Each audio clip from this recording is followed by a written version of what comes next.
A word of warning. This podcast explores graphic and disturbing stories and includes strong language.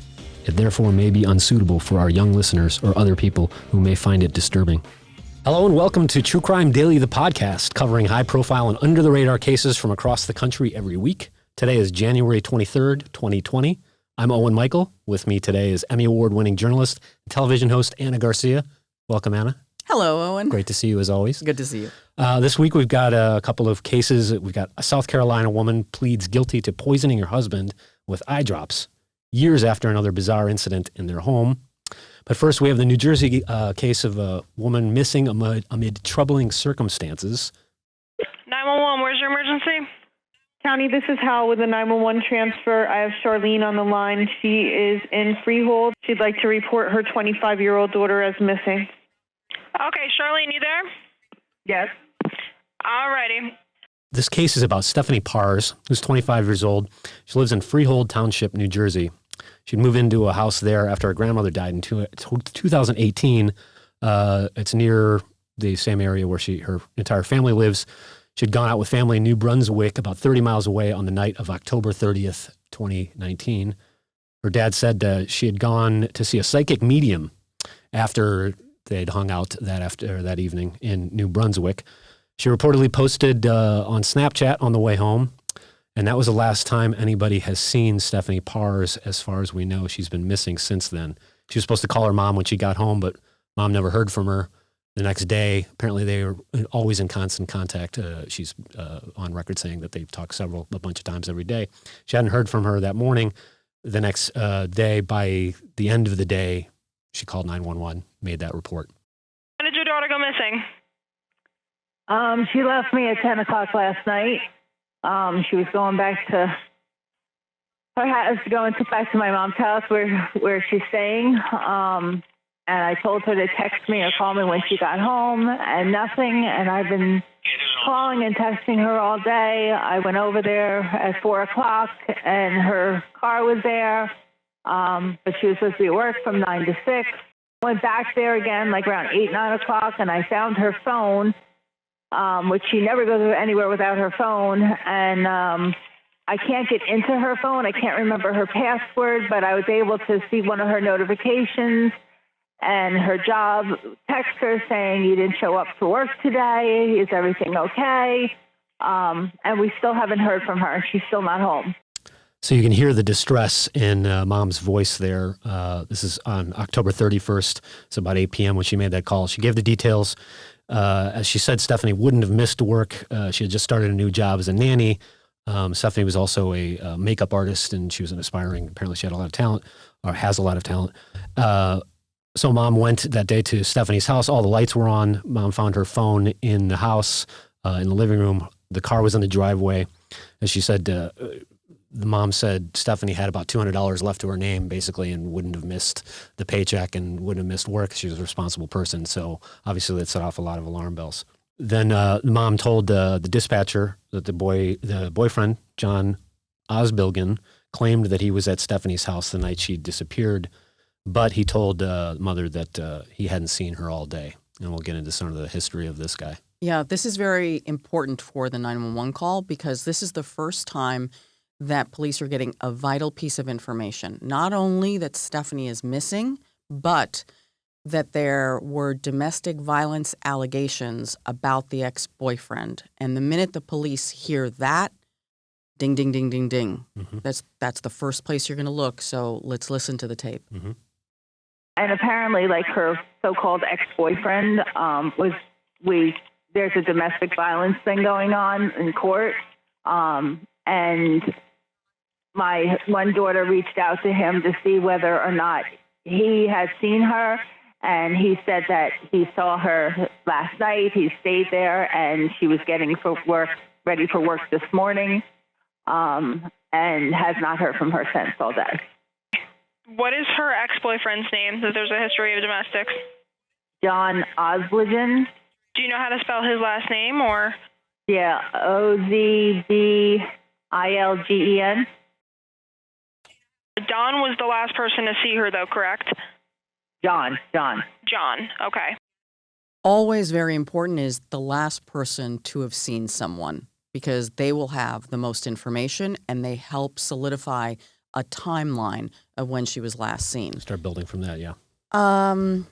I find this a little suspicious already because if there's an issue of domestic violence, they were already broken up. She had filed a complaint with the court, and there was an upcoming court date.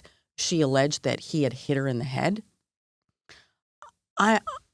If they were broken up, what was he doing sleeping over at her house? I know, you break up, you make up. I get that. Mm-hmm. But immediately, family and friends found that really suspicious because she had made it clear she didn't want anything to do with him. So why would he be sleeping over? And now he's saying that he saw her in the morning getting ready to go to work. Okay, then why did the car never leave the driveway? Why was her phone wedged somewhere? Why the lights all on? Exactly. Yeah. Asbury Park Press. They've done a phenomenal. Yeah, they have a great bunch of stuff. One of the videos that they've got an interview with the parents, obviously very distressed. The dad says something to the effect that Stephanie didn't tell us that and we didn't like them being together, and John himself knew that that he wasn't welcome there. So it was definitely a little bit. It was a little bit suspicious in that. I shouldn't say suspicious, but it was a little bit. He was already on the outs with the family, and they were not too pleased to have that. No, and friends at the time when she went missing, friends found it hard to believe that he would have slept over because they told police, and they've also told reporters in New Jersey that she was afraid of him. Mm-hmm. So she was afraid that he was going to seriously hurt her. So if she was living in fear of him, why in the world would she have him sleep over? Yeah, she had reportedly told others she was in fear for her life as they continued to have contact. And as you said, she had filed domestic violence assault complaint against him. In an incident, he had allegedly hit her on the head on September 23rd. In another case on a June 17th charge, he had dragged another ex-girlfriend by the hair and apparently had manhandled her. And there's a third incident as well. So even just in the last year, this guy's got several domestic violence issues. Also on that 911 call, the mother says that Stephanie had recently gone on some dating sites, including on Facebook, and she was starting to date again. And the mother was speculating, is it possible that she could have met one of these guys? Let's listen to the 911 tape. I also know that she started going on the dating page on Facebook and was talking to a couple guys. Okay. So I don't know whether also but she would never meet somebody in the morning because she's not a morning person. She had to be at work at 9 o'clock, Okay. That's a great point. Who goes on a date at 9 in the morning? It's possible you could meet someone for coffee in the morning. That's always possible. Seems a little unlikely. But what if she did have a date that night that she didn't tell anyone about? Indeed. That's certainly a factor. However, and I'm sure that investigators have gone deeply into her social media as well, when you have this ex-boyfriend here who A, says he was present with her the night before, and B, has this kind of history that we've been talking about, that we'll talk about. It's you can see the choices that they're making as far as why they would investigate John Osbilgen a little bit more in depth. Oh, and do you find it really strange that her phone was on the couch, her car was in the driveway? Where did she go? How did she leave the house? It would have been at the very least after 10 p.m.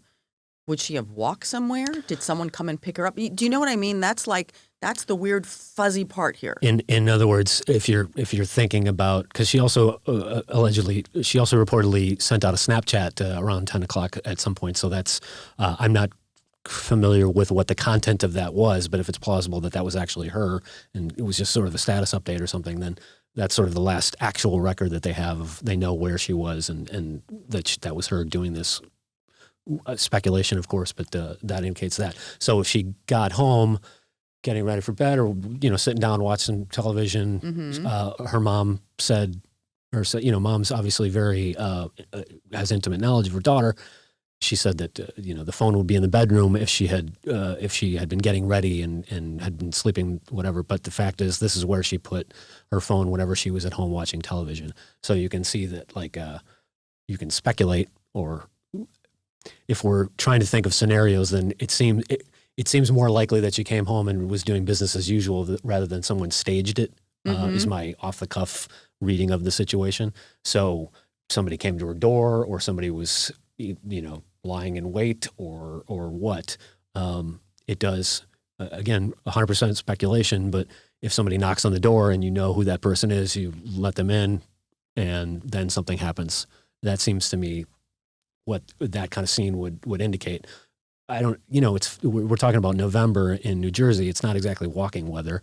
And this is, kind of a suburban area. Yeah, that's just you don't walk around, like, it's not like in the city where you kind of walk down to your 7-Eleven or something like that. Yeah. This is the suburbs, so where are you going to walk? And people don't go, It's very weird. And and the cops have been looking at surveillance video and Ring video doorbells, yeah, trying exactly. to get... The Ring stuff is that seems to me a great lead, because it's got to be something. There has to be, although they haven't shared that. The other thing I find that I personally think is very important as a crime reporter who is always frightened of all the crazy things that happen out there, and it makes me change how I do things. Yeah. The mother was very clear to the daughter, text me or call me when you get home. She was 7 miles away. It was not a very long drive to get home. Okay, so she wanted to know that her daughter was safe. I now do this all the time with my friends, not only my family and significant others, but I do this even last night. I went to a play. I said to my girlfriend, we'll be texting. I need to make sure you got home safe. If there's anything I could share with anyone that is the absolute most important thing, I don't care if you're a man, a woman, if you're 50 or you're 20, every time you leave and you're headed home, text someone to let them know that you got there safely. Exactly. I was going to say, I'm a grown man myself, and when I go out with friends or when we're out and about and whatever, I say the same thing. It's whether you got in a car accident or Yes. whatever it is, just, hey, let me know you got home safe, just so, so we're on the same page. It's almost second nature these days in the worst case scenarios, but also just, I had a flat tire or, Yes. or my phone ran out of juice or whatever the case is. You kind of want to have that closure at the end of the day or at the end of the evening, whoever you are. Absolutely. It's just, So just sort of buddy up, always buddy up. The state of being alive in the United States in 2020 or anywhere, really. Yeah, sadly, but true. Yeah. So they launch a search. Immediately. And Basically hours after the phone call. It's 8:00 at night. So they're on record basically 1:30 in the morning. They start the police there start going through the steps of the search. And the first person they go to Right. is the ex-boyfriend's house. And again, his name, John Osblagen. Right. So they quickly focus on him. He is a 29-year-old stockbroker. And the Asbury Park Press, which has done outstanding work in this case, says that within 5 hours, the police were knocking at his door. So the two had recently broken up, and police at the time searched the house, and they observed some kind of marks on his neck. So they're already suspicious. They search his phone, and the police claim that they found 10 images of child pornography involving toddlers with adults. Mm-hmm. So they go on about their investigation. Not only, we're going to get to the child pornography in a little bit, but let's just keep that in mind. Mm-hmm. So now they know that there is a domestic violence allegation against him from the woman who's missing. They have just found child pornography on his phone, and he's got marks on his neck, according to the police. So the next thing that the cops do is they ask the family, where does she like to go? Where does Stephanie hang out? Local taverns, all of that. And police fan out, checking all those locations, including checking hospitals, everything that you would expect when someone goes missing. Mm-hmm. Because anything could have happened to her. She could have fallen, hit her head, Sure. right? Right. Car Anything. accident, who knows? Right. Anything. Because we don't know. It's just, but how bizarre is it that she didn't have her cell phone? And how bizarre is that her car was in the driveway? So where did she go?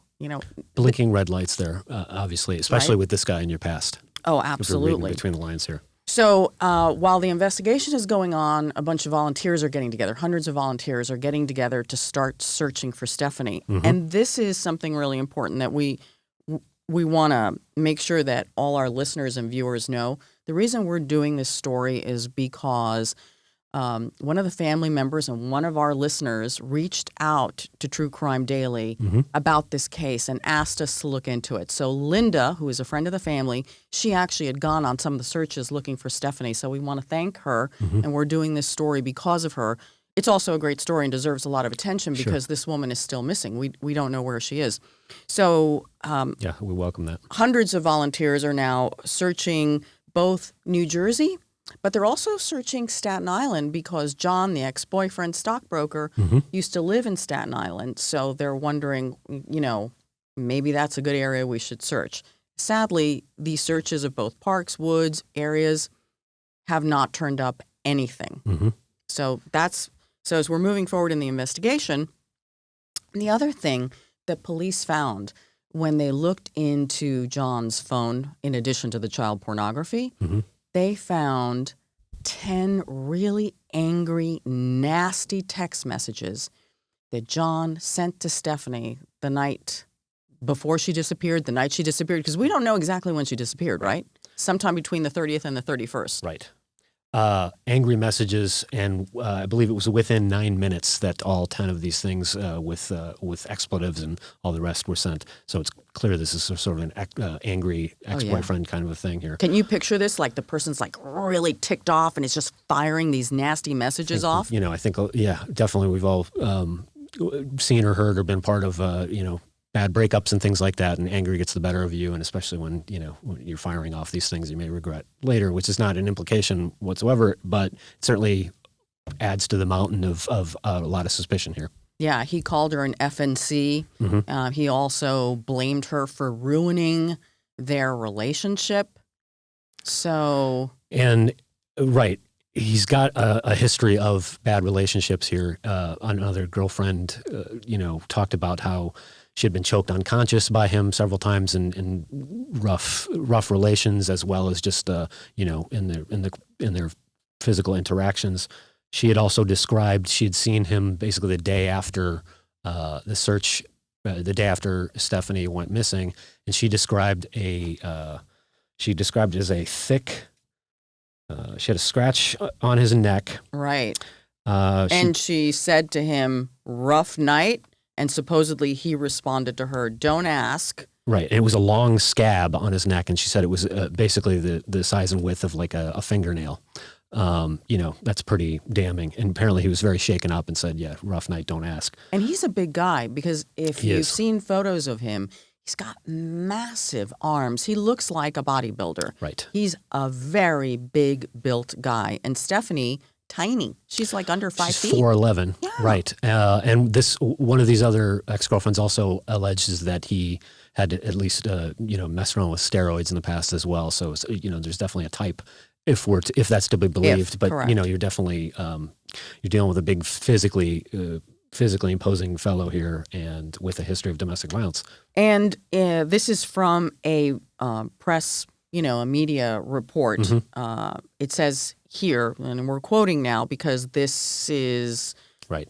This is very explosive what this person, his ex-girlfriend, this is one of John's ex-girlfriends, and this is what she said to reporters, and we're going to quote because it's very explosive. "I told police, if she's missing, it's most likely because John killed her. I also told the police that if he did it, I don't think you'll find her because he is so sick." Again, these are the quotes of an ex-girlfriend made to a New Jersey newspaper. And she was contacted during this investigation. Apparently she was so concerned about Stephanie's well-being, and with the knowledge allegedly of this guy's past behavior, that she said, "Here's my phone, here's my computers, please take all of this information, do what you need to do." She also tipped off them to one particular park in Staten Island that he liked to frequent, and apparently had spent a lot of time there. So they searched that place twice to no effect. As far as the search goes, I think as of this week, they've searched 46 different locations, 46 locations in New Jersey, as well as 8 locations in Staten Island. No evidence whatsoever. And then also that same girlfriend that we were quoting as well said that he, again, this is her telling, putting this statement out there, quotes from, he said, if I'm going to kill somebody, I want to kill like 1,000 people and be famous for it, which is not necessarily related to this, but it gives, if that's to be believed, that sort of gives you an insight into kind of this guy's, social behavior in general and his demeanor, who says things like that. Exactly. So let's get the timeline going again. Yes. She's disappeared October 30th, 31st. She's reported missing. They've been searching. They've already questioned John, the ex-boyfriend. Now, on November 8th, he gets arrested. He gets arrested on the one charge of possessing child pornography, and he sits in jail for quite some time. He gets a hearing on November 19th, so he's already been stewing in jail for some time. 11 days. And what's interesting here is they have a hearing to decide whether they're going to release him. And it's at this point in the investigation that the Monmouth County prosecutor tells the judge, and honestly the rest of the public, Right. what they have found on John and what they believe is the risk of releasing him. So the prosecutor is asking the judge not to release him. So they go into detail about the child pornography on his phone. His attorney claims that they were on his phone by accident. I quite don't understand that, but that is his defense. And as this hearing is also going on, that's when they get into all the details that you've been referencing about allegations against him. The prosecutor tells the judge that there is a restraining order against him in New York, filed by a former girlfriend. Prosecutors again tell the judge, Stephanie confided in friends that she feared for her life because John kept contacting her even after she filed the assault complaint. And they also said that at least that there are domestic violence allegations against him by 3 separate women. So restraining order, 3 separate allegations. And child porn. Yeah. And right, the fact that he sent these really nasty text messages, which they read at the court hearing. Not to mention that there's a significant relationship that he's involved with. That person is actively missing right now. Correct. However, the judge tells him, get a job. Apparently, John had been fired from his stockbroker job in New York. He said, I'm going to go ahead and release you, but I'm telling you to go get a job and do something. So they release him. And Stephanie's father, Ed, was just furious about that. He was quoted as saying it's the stupidest thing anyone could do was to release him. Of course, he's coming from an emotional place. And if we are to look at this from the court's perspective, you can't really hold him much longer on the child porn photos. And just because, this is also very interesting, Owen. It is at this very moment during this hearing is when the prosecutors tell the judge that John, the ex, is a person of interest in the disappearance of Stephanie Parze. That is the first time that he is officially named as a person of interest. That is far different from being named a suspect. Right. But it's a factor. Yeah. But from the judge's perspective is you can't try him on the disappearance case because there is no case there. And he can only hear evidence in the child pornography case, which is what that hearing was about. Yeah, it's a good point. I mean, it seems on the face of it, why would you? But you still have to, you can't break the rules. He has It's due process. Indeed. Now, there is an incredible twist in this entire investigation. John gets released on November 19th. And on the 22nd, a few days later, he hangs himself in his parents' garage. Now, when he had been released from jail, police kept an unmarked car on his street watching John and keeping the pressure on. So when his parents find him dead, hanging there in the garage, they run outside screaming to the police for help. By this time, it was too late. He was already dead. With the death of the ex-boyfriend dies a lot of information, potential information. We have no idea if he had anything to do with Stephanie's disappearance and His attorney has said that he didn't know anything about what happened to Stephanie. But with him goes a lot of information. By his own words, he was the last one to see her. If he's to be believed, and at this point, that's all we have to go on. If he says, "I saw her the morning of October 31st," he was on record as being the last person that ever saw or talked or heard from her. So that alone, that's the best lead that they had, and that is now a dead end. Yeah. We don't know. Obviously, authorities and investigators don't always share everything with the public with what they've got. I'm sure that they have. I would bet that they have a lot of leads that they're following up on, and they've got some stuff that will be forthcoming. But it definitely puts a big damper on the investigation as far as that last final lead, the last person to talk to him. So he's been dead now for 2 months, and she's still missing. We are no closer to finding out what happened to Stephanie. Now, what I find very troubling in cases like this, and I've covered many of these cases, is there's been no sign of her. She hasn't used a credit card. She hasn't tried an ATM. She hasn't been seen anywhere. She hasn't reached out to her family. All of those things are very bad signs about the state of Stephanie. Yeah. It is unlikely that she is still alive. Because she was so close with her family, she would have reached out. She wouldn't let them twist in the wind like this. Yeah. But we don't know, and the family holds out hope. They're still searching. Yeah, I think in that same interview that the Asbury Park Press has, the dad is essentially, he's dealing with the reality. He acknowledges it's probably not likely. However, what else can you do? They want some closure, and they want to know what happened, and they're still holding out hope, and as we all are. Who knows? And the holidays were obviously very sad for them. Thanksgiving and Christmas. And apparently the Parze family loves to decorate their house in New Jersey for Christmas.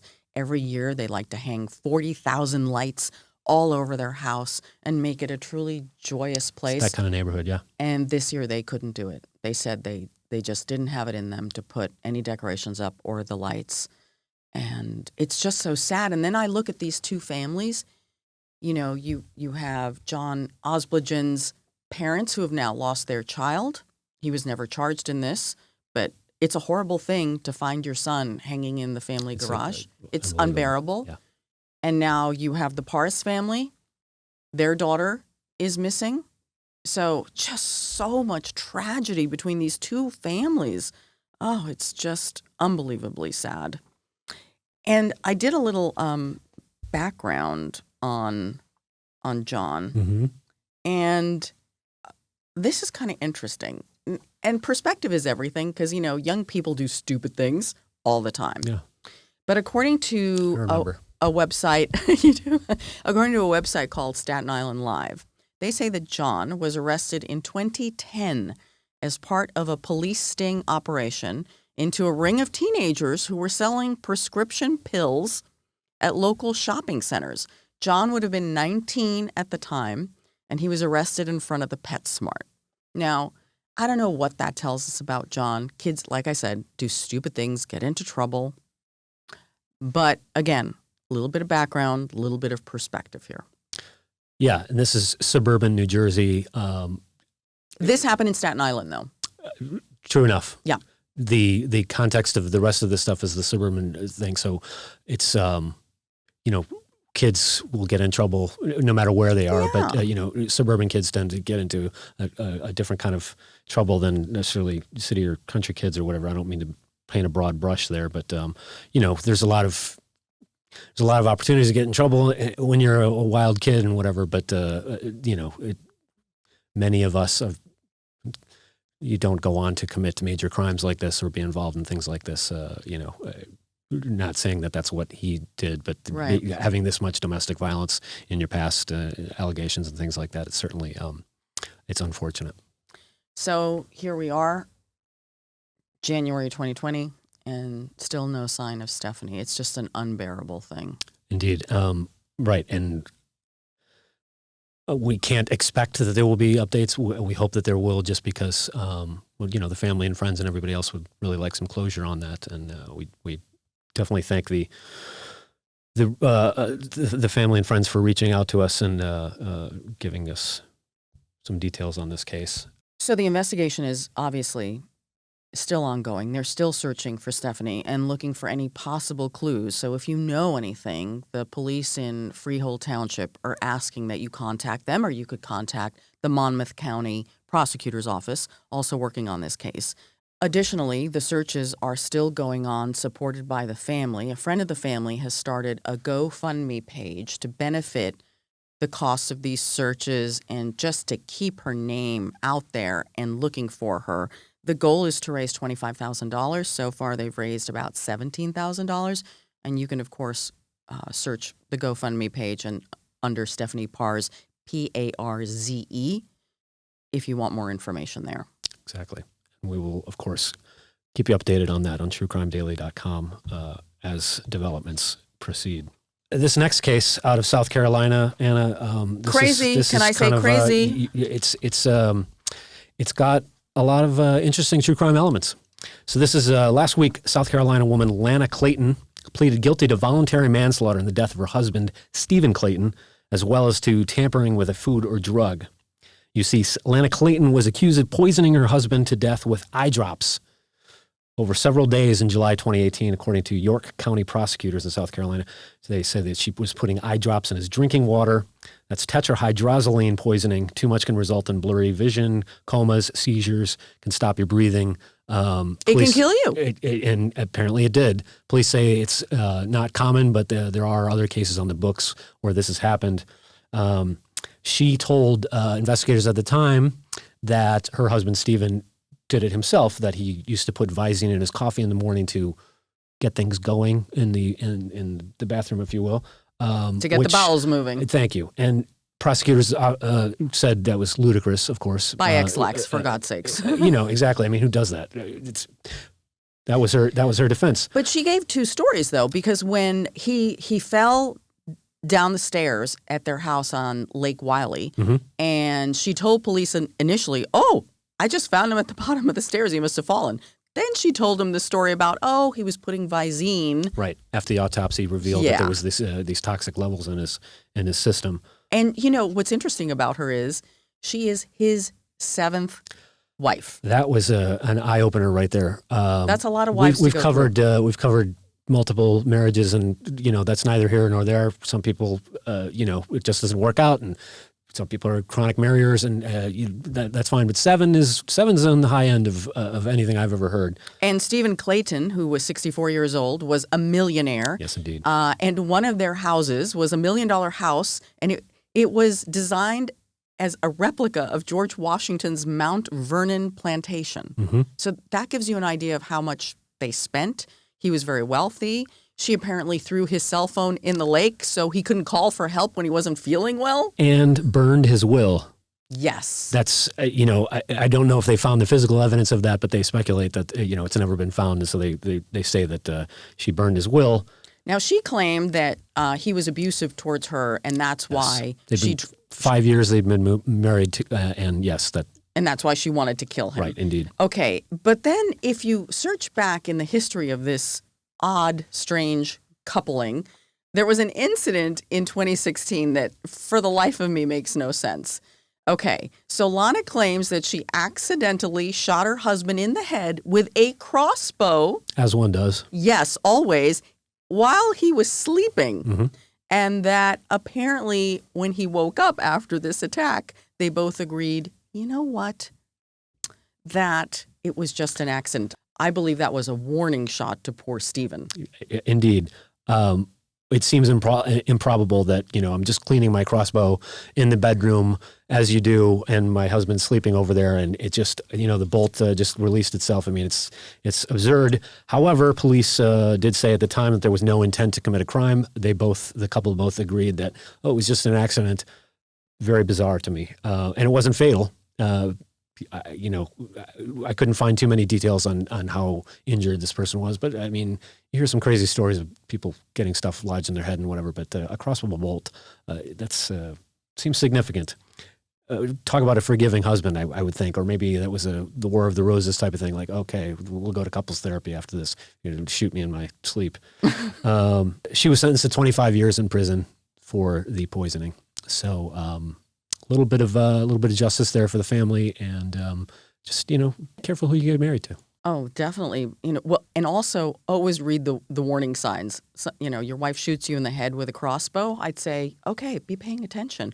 But additionally, I didn't know that you could kill someone with drops of Visine or eye drops. I had no idea. I didn't realize that either. I mean, I've definitely heard stories of people trying things like that, but apparently there was at least one or two other serious cases. I don't know if there's one on the books where someone died from the poisoning, but yeah, it's apparently crossed other people's minds. I mean, I remember in high school that it was sort of like a prank that you were supposed to, you do that to somebody's drink and they would immediately run to the restroom or something like that. But it wasn't ever anything that A, was, nobody I knew did it, and B, would never think that would be fatal, especially something that you could get. But, that you put in your eyes, right? Exactly. Why would you think that something you put in your eyes could be fatal? Yeah. But that's why that case and story it went viral. Got some pretty nutty elements there. Oh, yeah. Anyway, she's in prison now and 25 years. So, the men of South Carolina are safe for now. So we have comments. We get a lot of comments on our social media for truecrimedaily.com. This is an ongoing story. Our listeners and viewers may be familiar with this story of the step-grandfather who dropped the toddler off of what was an 11-story window out of the Royal Caribbean cruise in the Puerto Rico area. Right. They were docked. They were about to start a family cruise. And what could possibly be more tragic than a grandfather picking up his little granddaughter to show her the view? And then apparently he loses the grip and she falls and hits the dock. Incredible, horrible, horrible tragedy. The grandfather actually does get charged by the Puerto Rican authorities. He was charged with negligent homicide in the death of the 18-month-old step-granddaughter. He said that he was colorblind and didn't realize that the window was open. He basically said that he was holding her up to sort of look at the view of whatever it was, but then it was open and he slipped and she fell out.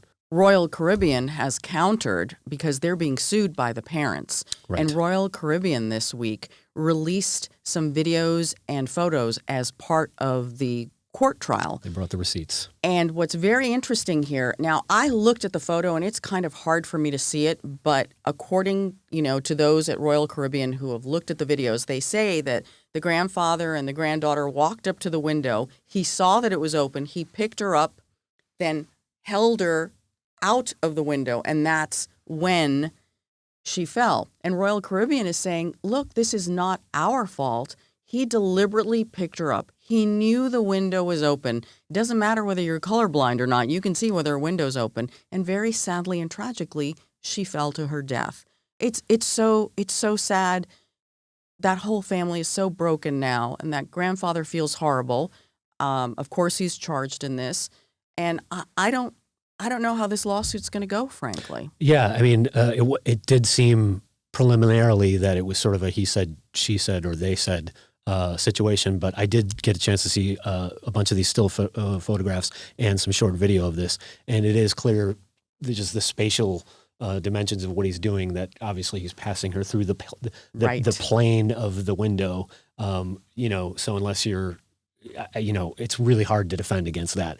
This is pretty cut and dried that he knew that was open, and it was just, obviously it was a tragic mistake. He's not trying to drop drop the girl, but it does put a lie to the idea that it was somehow, that it wasn't clearly marked, or that it was just, could have happened to anybody.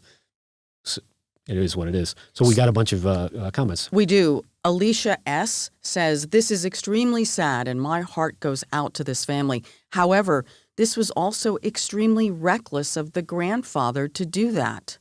Drea D. says, I didn't know being colorblind prevented you from telling if a window was open or not. One would think there's quite a breeze out in the middle of the ocean, so high up, ? And then Shanae G. writes, exactly how is the cruise line at fault? He should have been charged a long time ago. And he has been.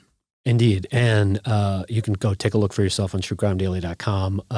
It's out there. We had a tremendous response to this. A lot of people have been following the case, and this is just 3 comments out of many. So please, visit and take a look and leave us a comment yourself and tell us what you think. So again, to our listeners and viewers, if you have any information, you know anything about the Stephanie Parze case in New Jersey, we urge you to contact authorities there in Monmouth County or the Freehold Township Police. Anything will help. The family needs closure, and any detail, no matter how small, is obviously a lot of times helps in cases like this, stuff that you may not even realize. So if you've got some information, please reach out and check out the GoFundMe page, Stephanie Parze, Parze. And that is our show for this week. Thank you, Anna Garcia, as always. It's lovely to have you here. As a programming note, Anna is, of course, taking over as the host of True Crime Daily, the podcast. I'll be taking a back seat. I'll still be researching and writing for the podcast, but you'll be in the chair here taking the lead on this podcast, and we look forward to it. So look forward to Anna leading the show going forward. Well, when you mentioned this last week on the podcast, a bunch of people were commenting. It's like, what? Where's Owen going? I just know that we're going to keep working together, and Indeed. You got to do what you got to do. Indeed, and Anna is an excellent presenter, and I'm sure that some of our viewers and listeners will be happy to hear a smoother voice guiding the ship here. So look forward again to Anna leading the show going forward. In the meantime, as always, find our content on Spotify, iTunes, Stitcher, and Google Play, and on YouTube. Follow us and subscribe there. Get updates and subscribe to our newsletter at truecrimedaily.com. Until next week, this is True Crime Daily, the podcast, reminding you, don't do crimes.